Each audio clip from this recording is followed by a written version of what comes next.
ছাত্র জনতার ব্যাপক বিক্ষোভের মুখে প্রধানমন্ত্রীর পদ থেকে অপসারিত হয়ে গত আগস্ট মাসের শুরুতে শেখ হাসিনা পালিয়ে ভারতে চলে যান।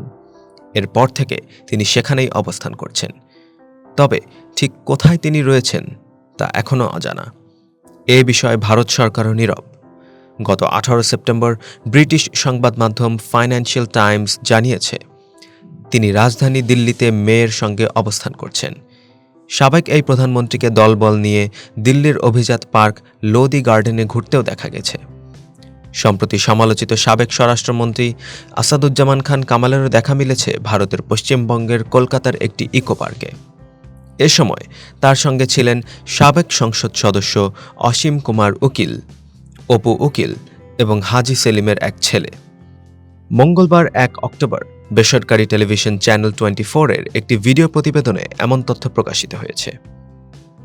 প্রতিবেদনে বলা হয়, গত শনিবার 28 সেপ্টেম্বর সন্ধ্যা 7:30টায় কলকাতার ইকো পার্কে আসাদুজ্জামান খান কামালকে আড্ডা দিতে দেখা যায়। তার মুখে সাদা দাড়ি ছিল। তার সঙ্গে সাবেক এমপি অসীম কুমার উকিল, অপু উকিল এবং হাজি সেলিমের এক ছেলে উপস্থিত ছিলেন। আরও কয়েকজন ব্যক্তিও তাদের সঙ্গে ছিলেন, তবে তারা সেখানে বেশি সময় অবস্থান করেননি এবং কিছু সময় কাটিয়ে চলে যান।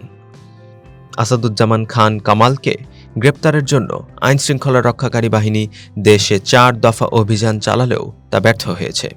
তবে তার ছেলেকে গ্রেপ্তার করে রিমান্ডে জিজ্ঞাসাবাদ করা হচ্ছে।